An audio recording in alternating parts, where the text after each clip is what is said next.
We'll be discussing Assessing and Remediating Text Comprehension Problems by Carol Westby this week. So if we look at literacy today and what encompasses, according to Westby's chapter, 99% of the U.S. is literate, but only 21%, but there's a whole 21% of the population that are functionally illiterate. That means that they have enough skills to decode, but it's not fully functional in everyday life. Their literacy skills aren't. And in some areas of the U.S., this can be as much as 1/3 of the adult population. And more than likely, I'm thinking with Mississippi's literacy rates that we fall into that category, that about 1/3 of our population is functionally illiterate. They can't function in everyday life.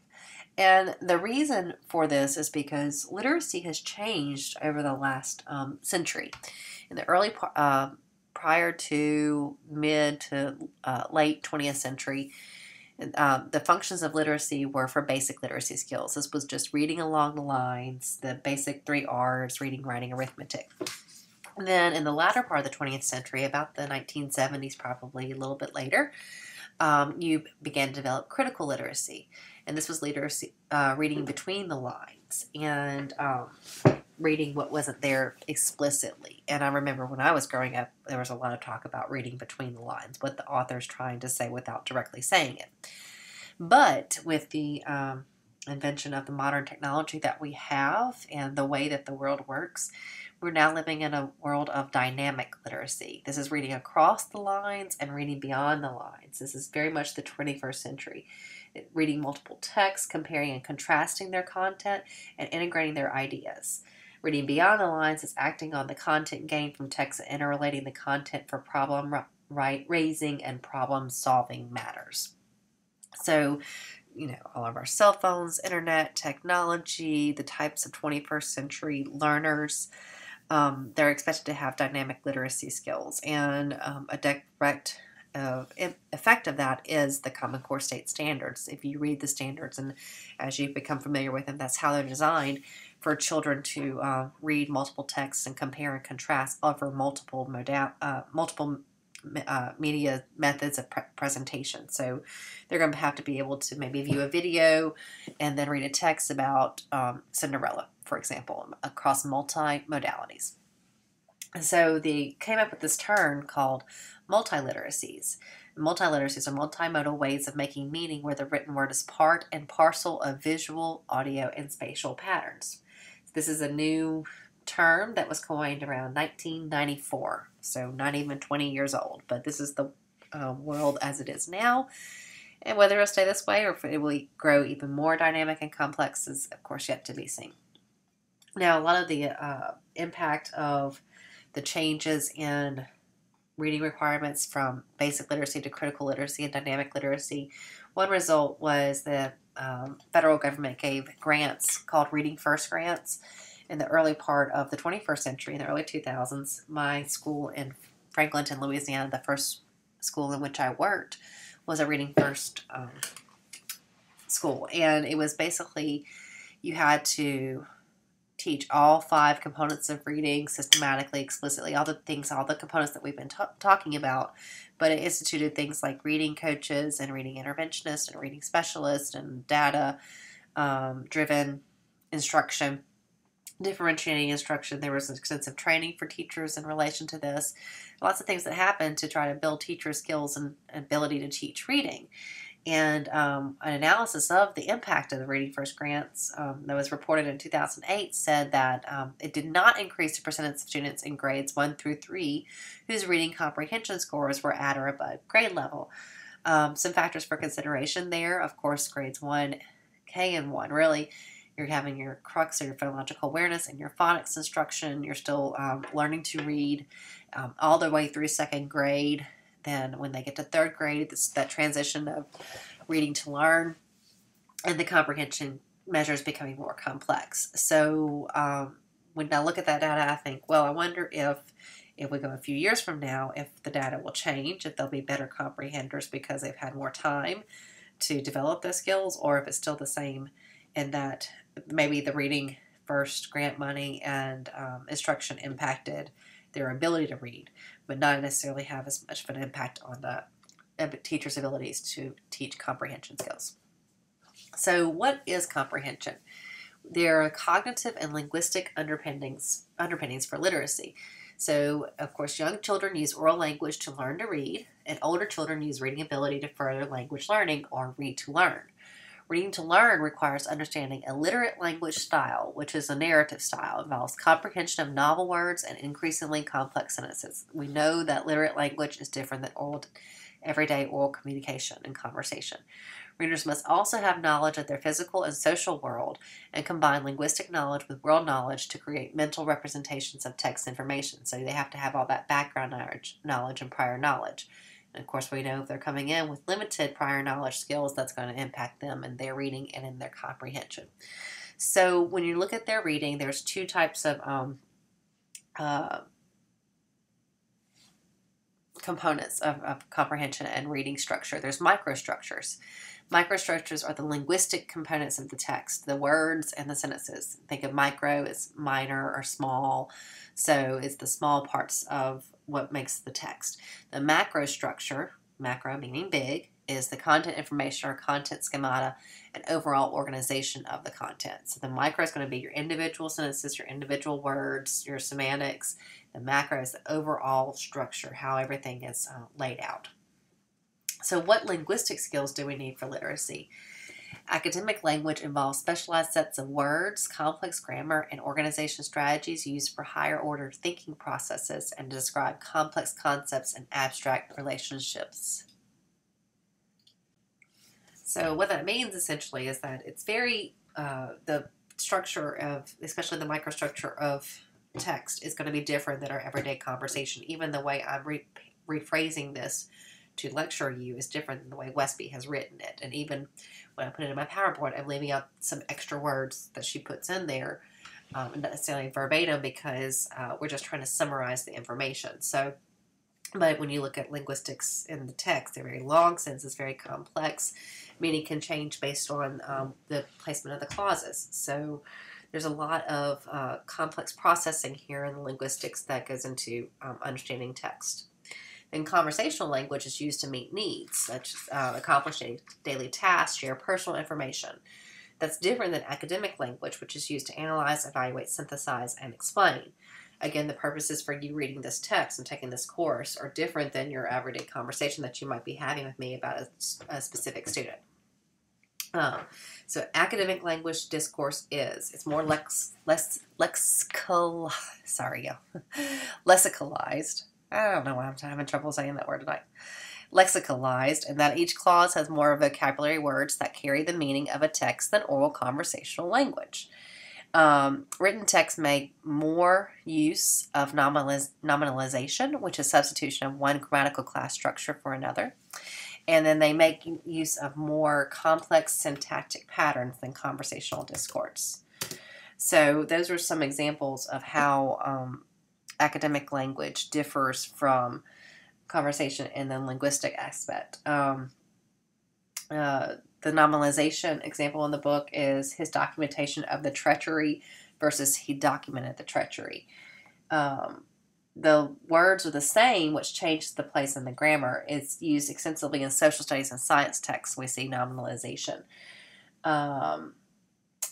The example of the complex syntactic patterns of conversation.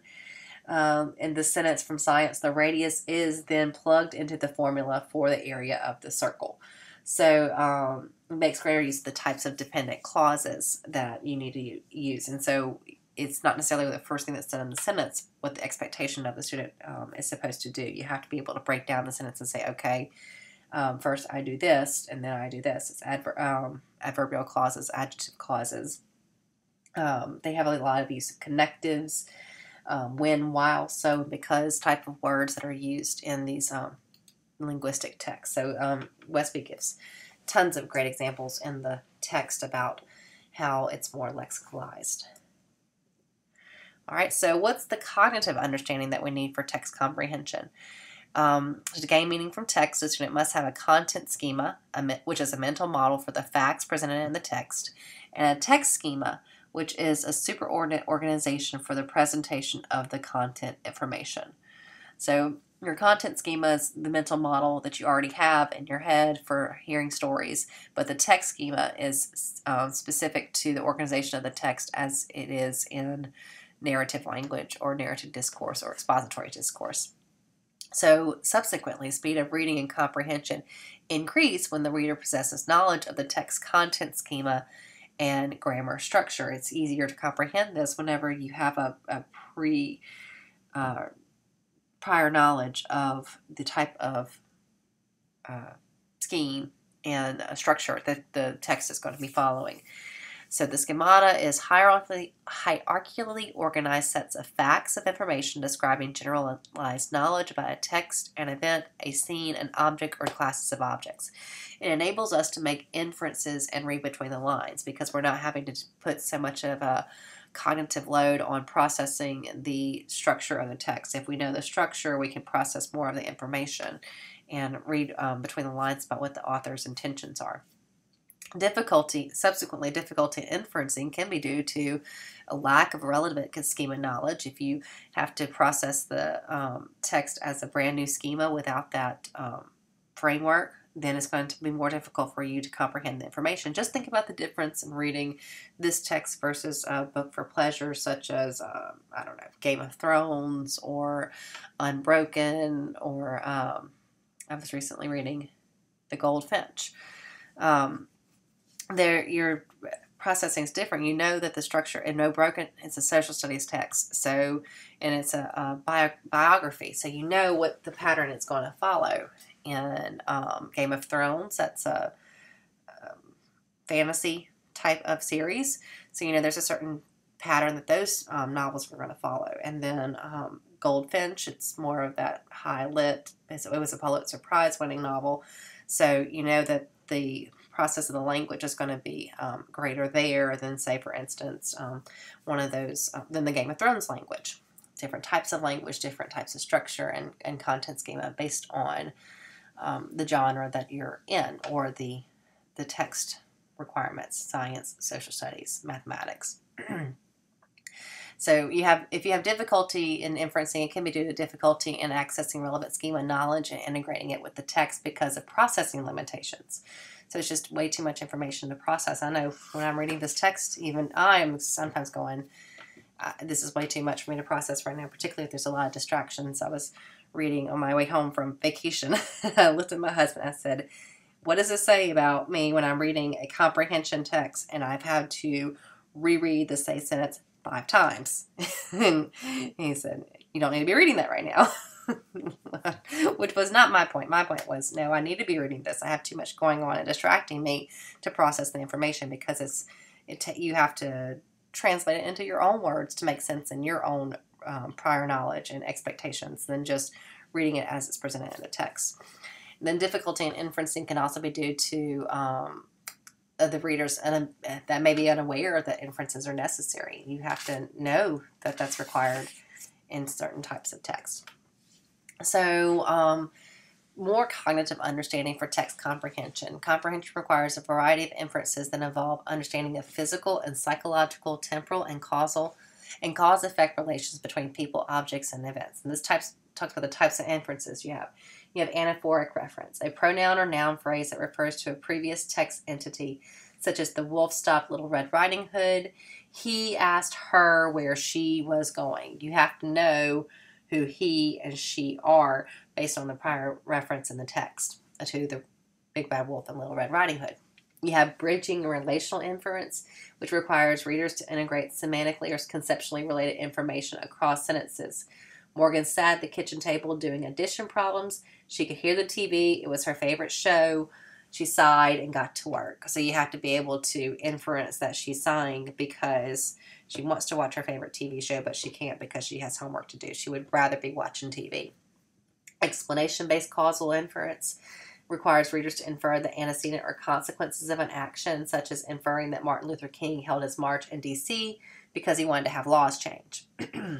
A predictive inference forecasts what events will unfold, such as predicting that the pigs in the stories will get away from the wolf or the pigs will get eaten by the wolf because they don't build their houses strong enough.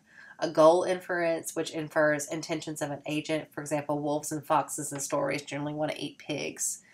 And we'll talk a little bit about later about this postmodern type of literary style where they reverse it. And you see that a lot now in not only children's literature, but in multimedia aspects of is the bad guy really the bad guy? I call it the wicked effect.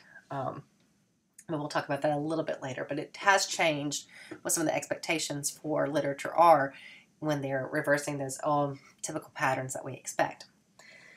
The elaborative inference, which considers properties and associations that cannot be explained by causal relationships, such as a straw house will not be very strong, it would not survive a windstorm, a brick house would be sturdier, and could not be destroyed easily. But much knowledge required for text inferencing develops first in social interactions. So think about your children who have social pragmatic difficulties. If they can't infer cues from nonverbal language or from tone and intonation, then they're going to have difficulty with inferencing from text and drawing those types of conclusions. That means that theory of mind is necessary to make appropriate inferences, being able to infer the full range of mental states, beliefs, desires, intentions, imaginations, emotions, etc., that cause action. So remember when we talked earlier about the differences between oral language and written language, and that oral language has nonverbal communication aspects. You have body language, you have tone and voice and these things that you can read into. The authors don't have that benefit, so they have to develop, put all of that inferential information you would get from nonverbal language into the text via more complex syntactic structures and clauses and adjectives to describe feelings. So if the students were having difficulty in that oral component of processing that information and reading between the lines of oral communication, they're definitely going to have difficulty in the written component. Now, narrative content is landscape of action and landscape of consciousness. The landscape of action is temporally patterned sequences of actions that are reported in the third person with minimal information about the psychological states of characters. It's just that it goes through the motions. It tells the story from beginning to end. And any interpretation requires use of familiar cognitive processes to explain the physical world. Now, landscape of consciousness, on the other hand, is a story that's told from the perspective of various characters. So that first-person narrative type of story, or even stories that switch first-person narrators, like one of the Faulkner stories does that. I can't remember which one it is. A Visit from the Goon Squad, which won the Pulitzer a few years back, is a type of story that every chapter is told from a different character's perspective and in a different time period. So you have to be able to switch states of mind to the different characters to understand what the author's trying to communicate. So landscape of consciousness interpretation requires understanding of human intentionality and how humans deal with the vicissitudes of life. It has lots of mental state terms and tropes or figures of speech. Mental state terms such as remember, forget, hypothesize, think, believe. Tropes of speech, metaphors, irony, metonyms.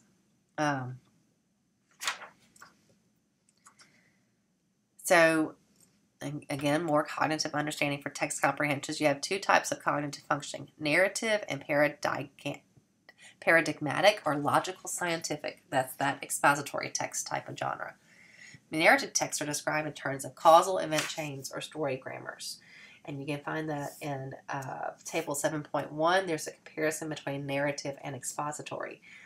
Narrative is a purpose to entertain. Expository's purpose is to inform. Narratives have familiar schema content. Expositories have unfamiliar schema content. So you can look at that chart to compare and contrast between narrative and expository text differences. We know that narratives are easier to comprehend than expository. Again, think about this book that you're reading for this class versus your books for pleasure. Your books for pleasure are way easier to comprehend than Language and Reading Disabilities by K.M.I. Katz. So in Western story structure, I skipped. Expository text are described in terms of text functions and organization. So there's logical, deductive type patterns. Very much science, social studies, mathematics are going to fall into these genres of categories. In Western stories, we have a structure of you have an initial setting, then an initiating event that happens, and your characters' reaction to the initiating event, Then they have a goal, plan, or establishment, where they set up a plan of action to the initiating event. Then you have the series events that yields outcomes to which characters react. So that's the actions, and then the outcomes and the consequences of what happens in the story. So, you know, beginning, middle, end. I remember being maybe taught the 5-paragraph rule when you're telling a story. First paragraph is introduction, sets everything up, main idea, main focus, main point. Then you have paragraph 1, paragraph 2, paragraph 3 of supporting details or series of events and actions, and then closing paragraph, summation, what happened, reactions, consequences, and going back to the beginning of what the whole story was about. So that might help you remember that. I know that's how I was taught in school about story structure. Readers use pattern knowledge to make comprehension a rapid and efficient process. They use story grammar or schema knowledge, depending on the type of text that you're using. But students with reading disabilities tell shorter, less complete, less organized stories. Therefore, they comprehend and remember less of stories, and they make fewer inferences. So they just have lots of challenges when it comes to comprehending text because of the complexity of the text and the cognitive tasks that are at hand. There are schemata for types of discourses or text that enable us to predict the text genre and organization of information within the text. Some common expository text grammars. There is compare, contrast, which is, you compare two things and contrast them. Problem, solution, cause and effect, temporal order, descriptive, and enumerative. Those are types of expository text, but that's not necessarily going to cover all your expository text. There can always be something new. For instance, if I put a statistics book in front of you, that's a different type of text than you're reading here for this language learning disabilities class. Students have more difficulty understanding expository text than narratives, which are read faster, are more absorbing, and easier to comprehend and recall. Expository texts usually contain novel content to which the reader cannot apply content schema knowledge to aid in comprehension. So when it's novel content, it's brand new information. You've never heard this before, so therefore it takes more time to process it because you can't apply your prior knowledge. Processing of expository text is more bottom-up, therefore, than top-down processing using and comprehending narrative text. Expository texts require readers to use facts of the text to construct content schema, text grammar or macro structure, and the coherence relations among the sentences. So you use the facts of the text to construct your schema rather than your prior knowledge of your schema and story grammar that you're coming in with.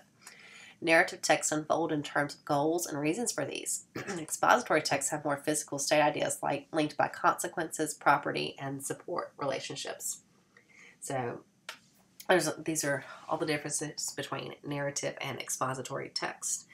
And Common Core State Standards, that's why you have reading for literature standards, which are your narrative text, and your reading for informational standards, which are your expository text, your science, social studies text, the supporting text. But even the way Common Core is linking things, if you had a fictional story about penguins, you would also be reading an informational text about penguins and what real life penguins are versus the imaginary penguins who are talking in the story, or foxes or rabbits or anything like that. So they're linking in the information with the narrative text in order to facilitate, that's the goal, in order to facilitate more comprehension by students and more carryover and of their prior knowledge into their new knowledge to make them more knowledgeable students and present those ideas. And when they're going to be tested, they're going to be given multiple texts to read, compare and contrast, and pull supporting ideas and details from the text to support whatever conclusion that they have drawn based on the questions they are asked. So it's very beneficial for you to go to the PARC website. Let me see.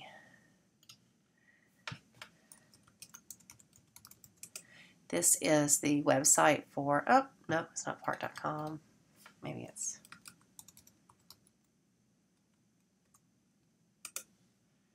PARC.org.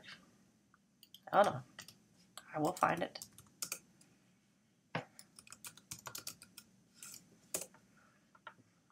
parkonline.org. Okay, so this is the PARC assessment. I think I've shown this to you before. Practice test and practice test answers. So you can find sample items here, and there's a rubric for how they will be scored for their answers, because they're going to have a written test and they're going to have like a multiple choice type test that we've had traditionally. So let's look at just comprehension of key ideas and details. Type of textual evidence required is grade and prompt specific and included in the scoring guide. To get 3 points, the student response, because they're responding in a constructed response, meaning a written response. The student response demonstrates accurate and full comprehension of the central ideas expressed in the text and references the text explicitly. When you get down to, that's just 3rd grade. You also have your scores for knowledge of language conventions and written expression. The student response addresses the prompt and shows effective development of the topic and or narrative elements. Look at that, narrative elements, by using reasoning, details, text-based evidence, and or description. Development is largely appropriate to the task and the purpose. Purposeful and controlled organization includes an introduction and conclusion. Uses linking words, like I was talking about, this connectives, phrases, descriptive words, temporal words to express ideas. So all these things we're talking about in comprehension, and as we're going to lead into writing next week, you can see where the students are going to be tested on this and scored on this. And the expectations are going to be very high, particularly as you get into the upper grades. Some practice test items.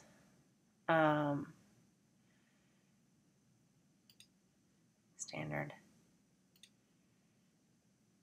Nope, doesn't support it. Okay, so this is a type of comprehension measure that's going to be on the 3rd grade test. You'll be asked to read 1 or more passages, read each passage and question carefully, then choose the best answer for each question. You may look back at the passage or passages as often as necessary.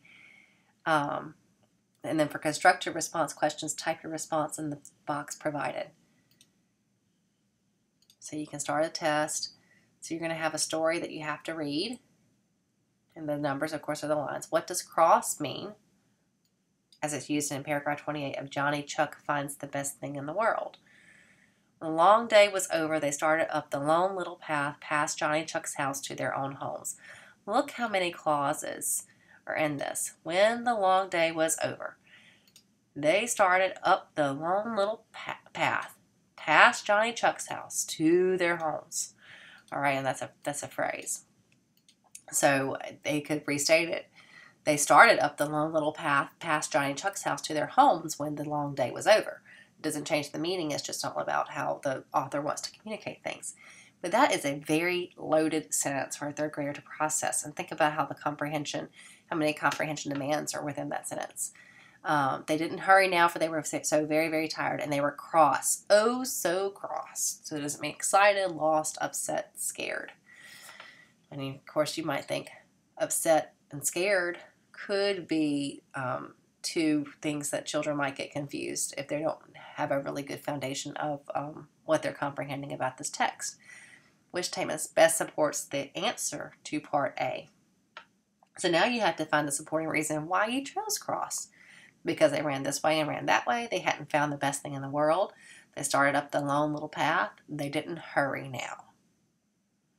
So, as you can see, when this text was written in 2012, that's when it was published, which means it's probably written in 2010 or 9 or 11.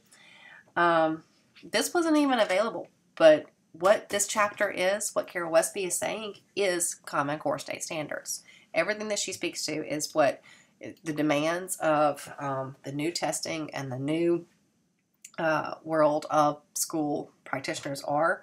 So this might be one of the most relevant chapters that we have in this class when it comes to applying it to the curriculum and how you're going to help students be successful in the curriculum. So how do we assess language and cognitive skills for text comprehension?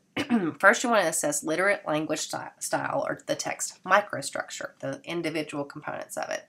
involves more explicit language and more complex sentence structure than oral speech. We've talked about that. So you can do a teen unit assessment, which is a main clause plus any subordinate clauses associated with a literate language style, or non-clausal structures that are attached to it.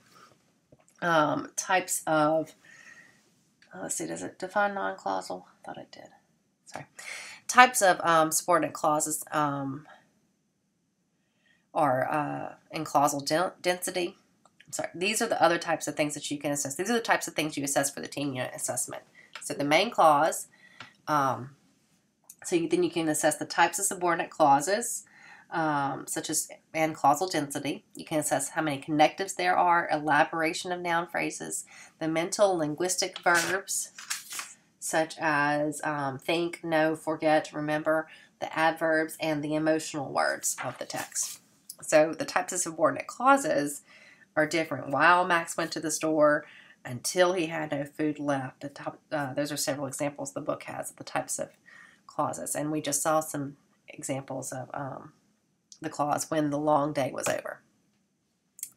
So how do we assess knowledge of narrative content schemata and text grammar schemata, or the macro structures? Do the students have the necessary schemata, and can they retrieve the relevant schema information in response to visual and language cues so they can recognize or interpret the situation or comprehend the text or discourse? That's the first question, one of two, that we want to determine to assess text macro structure. And second question, can the students retrieve and organize schema information to initiate and carry out a task when little or no contextualized information is provided? Okay, so if they're not familiar with it, there's no context provided, can they retrieve the schema in order to comprehend the text? Evaluation of the schemata crosses knowledge of world events and situations and knowledge of the structure of stories and other texts. So you have your prior knowledge and then your general narrative schema knowledge. Children learn more through narrative than through expository text. Again, because the expository texts are more difficult, the narratives are easier to comprehend. So how do we assess this? There are two approaches. We can do a comprehension-based measures, which is where you ask specific questions about the text. Those are going to be the closed question type measures. And that's how the traditional assessments, usually what they encompass, are just answering multiple choice type questions or closed question. But you can also assess using productive measures that require students to generate a story. The speaker or listener must have an understanding of temporal relationships and two types of cause-effect relationships, physical and psychological.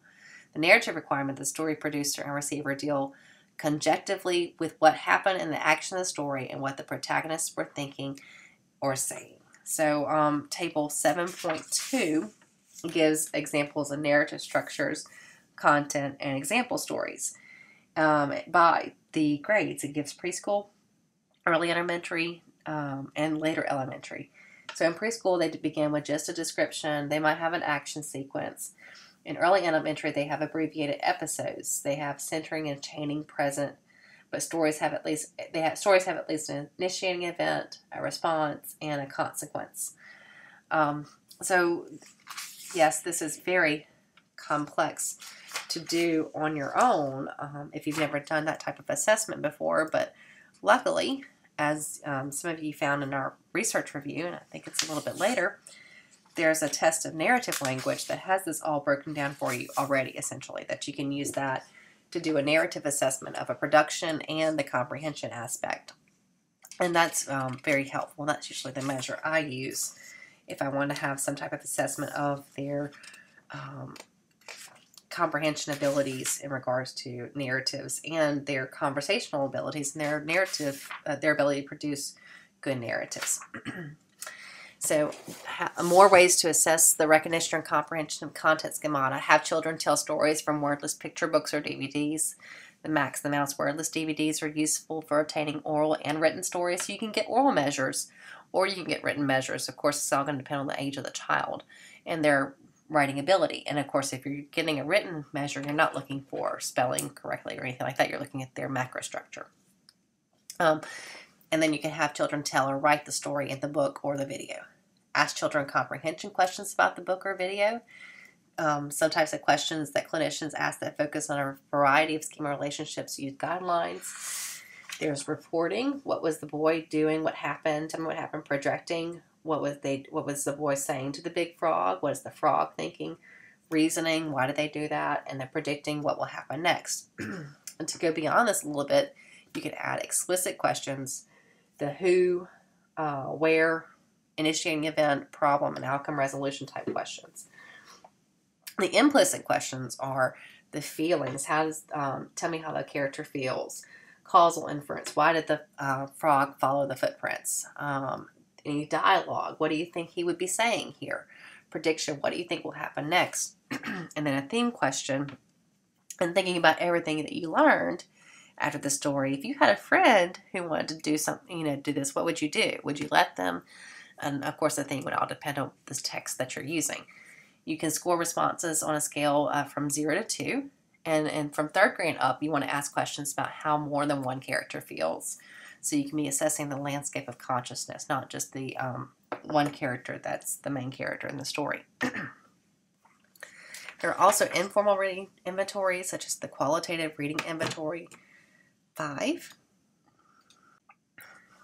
And in this, errors are coded based on failure to make relational inferences, failure to make causal inferences, failure to properly parse or interpret syntax, excessive elaboration, or over-reliance on prior knowledge, failure to know a key vocabulary word, or if they just give no response. And you can see this example of this at table 7.3. And I really like how Westby in this chapter used specific books to reference. I'm familiar with almost all the books that she used to reference for examples of what she used to do these types of assessments, and then later on the treatment. Assessing ability, ability to organize schema, content, and text grammars. Have them tell stories where minimal contextual cues are available. Does the story have temporally related sequence events? That's an isolated description.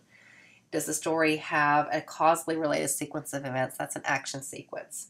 Does the story imply goal-directed behavior? That's a reactive sequence. Is planning or intentional behavior made explicit? That's an abbreviated episode. Is the story elaborated by having multiple attempts or consequences, multiple sequential episodes or embedded episodes, or is the story told from the point of view of more than one of the characters? That's a complete episode. And if the story is elaborated, how is it elaborated? And that would be the top scoring that you get. And pretty much so, the only standardized test that I know that exists out there for these types of measures is the test of narrative language. We have narrative comprehension and narrative production assessment in a range of formats. It may not capture the more complex narrative demands due to lack of inferencing questions as they get older. I think its age range is 6 to 11 years. And you have a McDonald's story that they hear orally, and then they have to retell the McDonald's story with no picture stimuli. You have a picture stimuli, sequential picture, where you tell a story about something happened to a narrative story about something that happened to a child on the way to school. And then you give them a series of pictures that should be, pictures of a boy who's running late for school, and they have to tell a story about how he's having a bad morning and running late for school. And that would be the narrative type of discourse. And then the final 2 stories for the comprehension measure, you have a dragon story where there's a picture of a dragon, and it's a fantasy type story. And then they have to tell a story where they see aliens in a park, and a story about 2 children who see aliens in a park and elaborate on that. I've definitely seen in the younger children, those fantasy stories prove to be very difficult for them because they're just not at that level yet. But as you can see from the chart on page 176 to 178, early elementaries, where they're still doing abbreviated episodes, they're not into the complete episode, or complex episodes rather, into later elementary. And there's an example of a UFO story on page 176 that would probably be pretty close to something you might expect from the TNL as a good story from an early elementary child, probably 2nd grade. So if you ever get that test, you can definitely see patterns as they get older.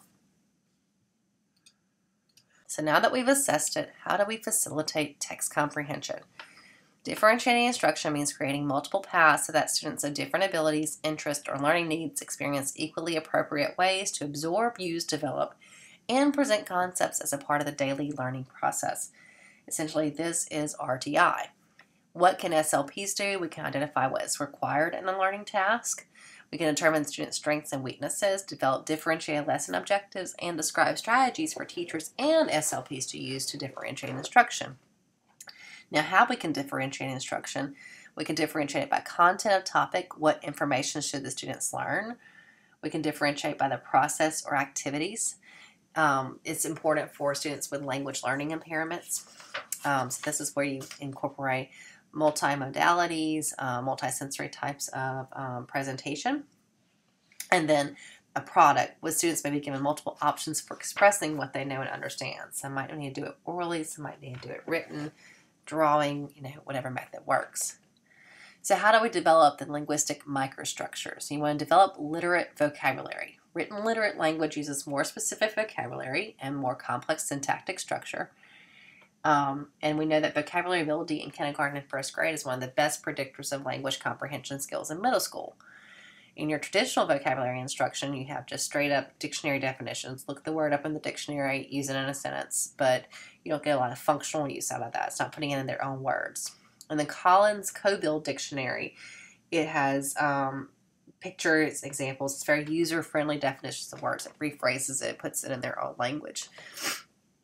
In addition to that, you have the levels of vocabulary. So Tier 1 vocabulary or everyday vocabulary words. Now, don't confuse this with RTI. Tier 1, Tier 2, Tier 3. These are two totally different concepts. So Tier 1 vocabulary is vocabulary experience every day. You're going to walk down the hall. Tier 2 vocabulary is more literate vocabulary. You might say he traveled down the passageway to his next class. Passageway, hall, same thing, but maybe it's a little bit more elaborate. It's like I referred to Common Core language. When you're reading the Common Core State Standards, if you read it, we say that language is very flowery. It makes it sound all pretty, and it's very highly semantically complex because it's not words we're using in our everyday vocabulary. But if you just rephrase it, you can make it very user-friendly to parents and to teachers. Now, your Tier 3 vocabulary are your low-frequency words limited to specific content domains such as isotope, peninsula, meniscus, photosynthesis. This is going to be very topic-specific, science, social studies, and they're low frequency. You really want to focus on this Tier 2 vocabulary, which you're going to see in your literature. And one thing I was recently at a presentation where a consultant was talking about teaching the grade as a curriculum team at the grade level. They select 10 Tier 2 vocabulary words from the weekly lesson. For instance, in first grade, you could do a story a week in your first grade textbook. So you look at that textbook, and from that text, you select 10 words that you think might be unfamiliar to students, and you hit those words hard all week. You pre-teach them before you get them in the text. When you read them in the text, you identify them and point them out and talk about them, discuss them at that moment in the context. And then you have the children use the word throughout the week. You may or may not test them on it. It's not really testing for spelling, but it's just as much as the exposure, just getting them to know those words. So it takes a lot of pre-planning to do that, but it's worth it because it's the same strategies that we use to teach vocabulary, in that you use antonyms and synonyms, and this is another way of saying it. Instead of saying, I'm starving, I'm famished. I know there was a book I used to do in a class, and I used the word famished. And so I would go in there, and before lunchtime, I might read the story, and I might pre-teach famished, and then identify in the story and say, okay, now I want you at some point today to use the word famished to your teacher, and the teacher would point out and praise them, of course, when they use the word appropriately, and go home and talk to your mom about it. So that's ways of building that vocabulary, one of those microstructures. So understanding words helps develop mental models to read between the lines. You can also call them green light words, yellow light words, red light vocabulary words. Green, you know it well. Yellow light, you know something about it, or you've seen it, or you've heard it. And then red light, you know nothing at all. And table 4 gives you an example of how to highlight those words. Capricious, distinguished, devious, indignant. Those are all words from Esperanza Rising. You have a weighty word book, which is the authors use an A to Z compendium of short stories to help students remember the definitions and pronunciations of tricky vocabulary words. E is expedient. With Kennedy's class this year, did A, we're awesome. B, we're beautiful. And they used, it's a little song that they do, but they also have some higher level unusual vocabulary words like Z, they're zany.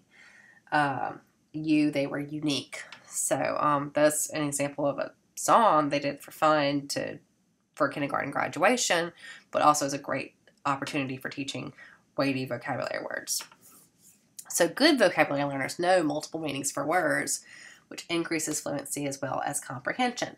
Literate language uses figurative language in all domains, and children don't need to be taught every word, but they can be taught morphological awareness and word learning strategies. So it talks about how of 10,000 unfamiliar words an American fifth grader will encounter in reading, 4,000 will be derivatives and more frequent words. So we've talked about morphological awareness a good bit already, but this just goes on to incorporate that even more when it comes to the comprehension level. So how do we develop complex syntactic structures? Children can be introduced to a literate style of text through familiar stories that have repetitive or cumulative organization. The Three Billy Gets Gruff, Millions of Cats are examples of books she uses in the text. Understanding connectives is critical in social studies, math, and science. And she gives a list of books that have connective text at the end of the chapter in Appendix 7.1 on page 222. So if you want to specifically target that, those are text examples that she has. You want to first teach the connectives in context, then in narratives, and finally in expository content. So in the context of what they're doing, their personal story. My brother had to go to summer school because he failed English. If I have $10, I'll buy that new CD. And we know with our language learning disabled children, they really struggle with those connectives anyway. Just look at the self 4 or 5 formulating sentence subtests that you do, and when you get to those connective type words, if and because, and how few of them can make a good sentence using those words. There's the Accelerate Literacy program that they did in Australia, I believe. And, Australia. Enable students to identify and use the text patterns of authors and teach the academic literate discourses of the classroom. And they do this by using transformations. Your goal is to change the student's orientation from that of the reader looking for meaning to that of a writer learning how the author used vocabulary and structures to achieve a particular effect or purpose. Teaching parts of speech or sentence patterns out of context does not promote syntactic development, but transforming increases comprehension and ability to make structures. So you want to have one of those sentences that has those complex clauses and have them rearrange it like I did earlier. Like when the long day was over, they struggled to find the path, or versus they struggled to find the path when the long day was over.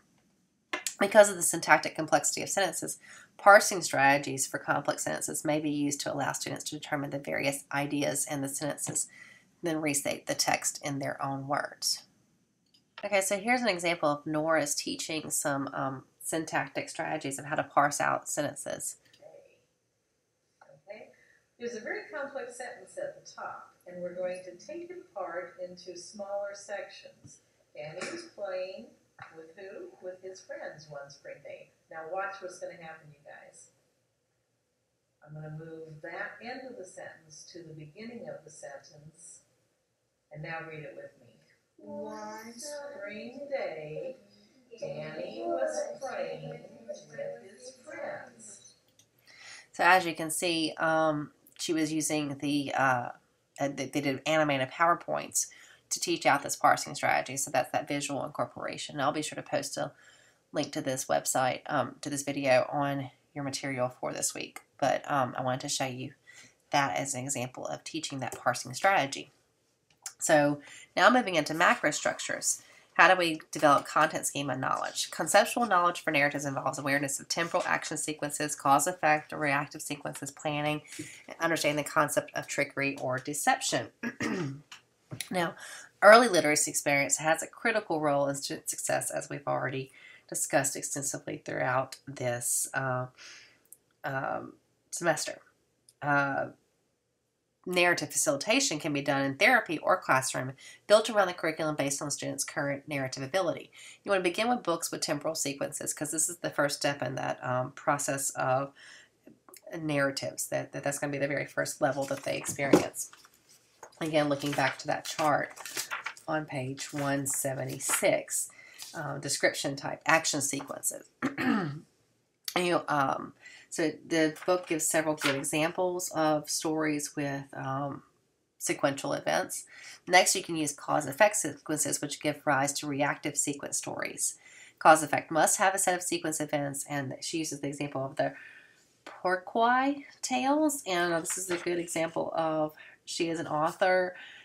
She's in New Mexico or Arizona, I can't remember which one. She's done extensive work with Native Americans, and I'm not really sure that reference of Porquois, but the examples, I do know the book Why Mosquitoes Buzz in People's Ear, and that's a great book, and it talks about why every action was a consequence of the action before it. You have abbreviated episode structure, where that can be the next step in teaching your narrative development. So students must become aware that characters have feelings that motivate behavior, or feelings that can be elicited by events. And the older children, you can use the goosebump stories. LLD students, however, have difficulty interpreting the emotional meanings of facial expressions, gestures, and tone of voice. So, of course, they're going to have difficulty with this. So you can use the mind reading DVDs, which have 412 emotions with a wide range of emotional words. One of the books I think she described at some point in here that was good for the eliciting emotions, there's a book called Feelings. That's an elementary book that I use often, especially when working with my autism spectrum children. So there are lots of books available out there for you to use. So how do we develop content schema knowledge? You want a complete episode stage. You want children to understand the secondary emotions. And then you move to elaborated stories, which is between ages 10 and 12. After third grade, they develop the landscape of consciousness, which is how others may feel in reaction to character actions.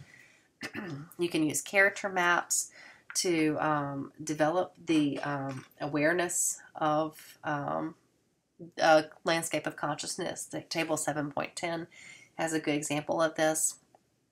And then the concept of deception can be introduced with trickery tales. They think the trickery tales, like understand the concept of trickery, leads to that inferencing type of concept. So it uses Uncle Remus stories from the South, Juan Bobo tales from Puerto Rico. She has several examples of tales of trickery in the story. I'm reading Robber Bridegroom by Eudora Welty. That comes to mind as a trickery tale.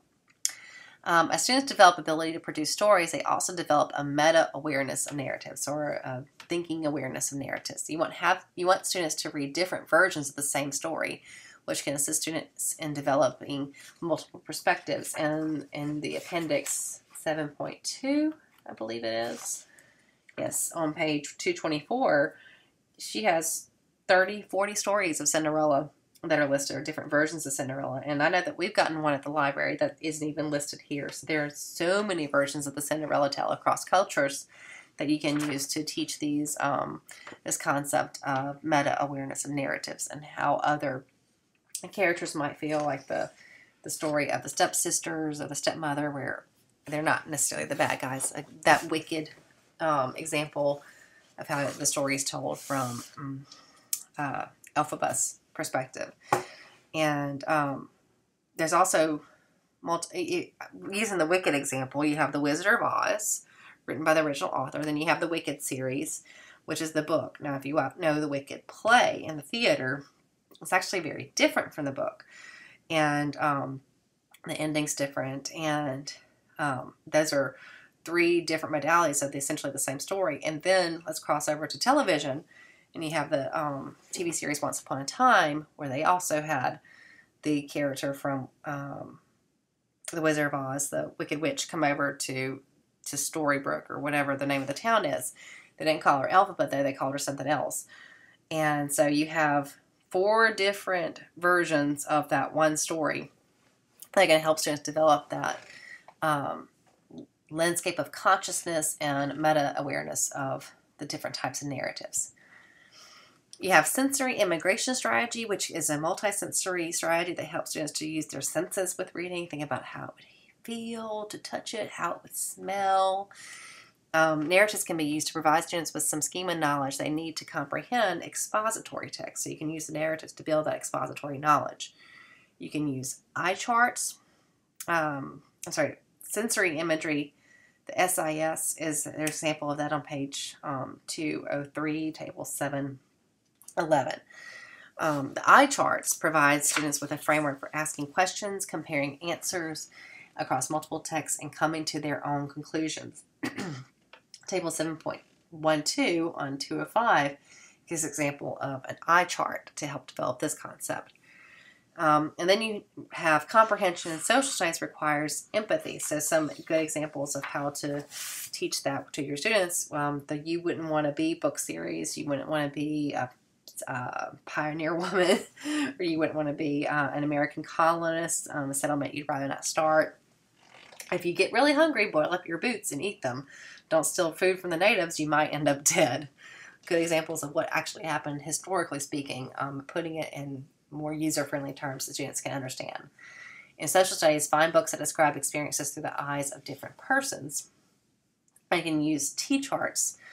One side is what is familiar in the past and present, and other side what is unfamiliar in the past. The example is table 7.13 on 206.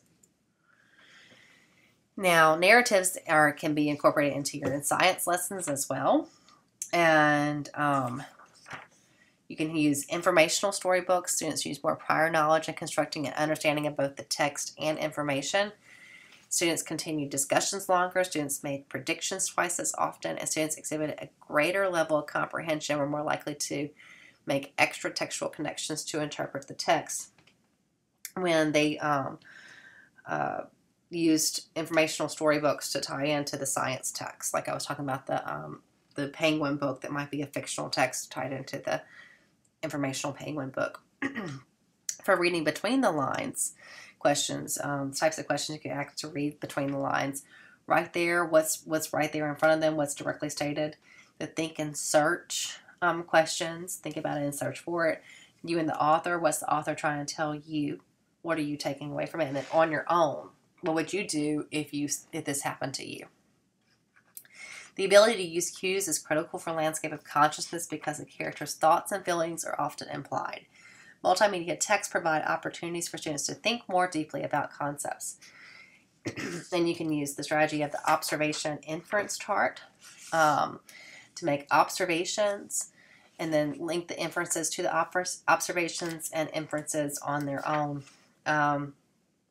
You want students to become aware of how they make inferences when they see something. Let's look at this picture here. You see this woman on the scale, and what do you know versus what are you inferencing? All right, what we know is she's on a scale.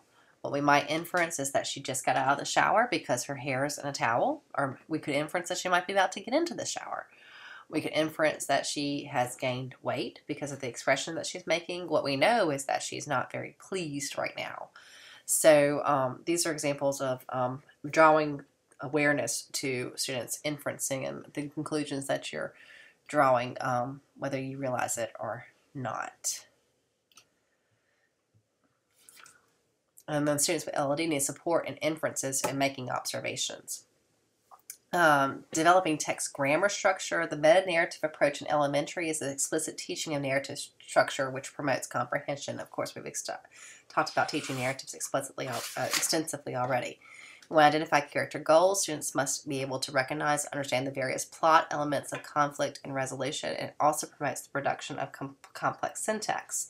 So if you look at table 7.15, analyzing conflict resolution in literature, it's a type of chart just to chart out things that are happening in the story. Story grammar charts are really good and beneficial visual charts. Now you have postmodern books. Again, that wicked effect that I talked about, that's non-linear, non-traditional ways of using plot, character, and setting, which challenge reader expectations, require different ways of reading. There are unusual uses of narrator's voice to read the book in particular ways and through a particular character's eyes. A variety of genres in one text require readers to employ a range of knowledge and grammars and new and unusual design and layout, which challenges the reader's perceptions of how to read a book. And we just really love this type of genre, apparently, in the 21st century because you can find it everywhere. Changes in technology have also produced new literacies called hypertext. So some questions for an SLP to ask a student when you're analyzing sorry, lost my train of thought. Some questions for the students, SLP to ask a student about books. Is there more than one story in this book to help develop their grammar structure? Is there anything hidden from the characters that the readers know about? So something that's been explicitly stated by the author, but the character doesn't know this because it hasn't happened to them yet. Do the characters talk about the book, pages, or process of making a book? Are there any holes in the story? The content does not guide structure in expository text, though. And table 7.17 has different expository text types and characteristics. You have descriptive text, such as does the text tell me what something is? A sequence procedural text, does the text tell me how to do something? Cause-effect text, problem-solution, comparison-contrast, and enumerative. We talked about those earlier, but table 7.17 actually explains what those types of texts are. Does the text enumerative? Does the text give a list of things that are related to the topic? To facilitate comprehension in expository text, teachers can explain the functions of different types of expository text, identify the different types of text, the organization of the types, the keywords, and complete graphic organizers that show the relationship between the elements in the text.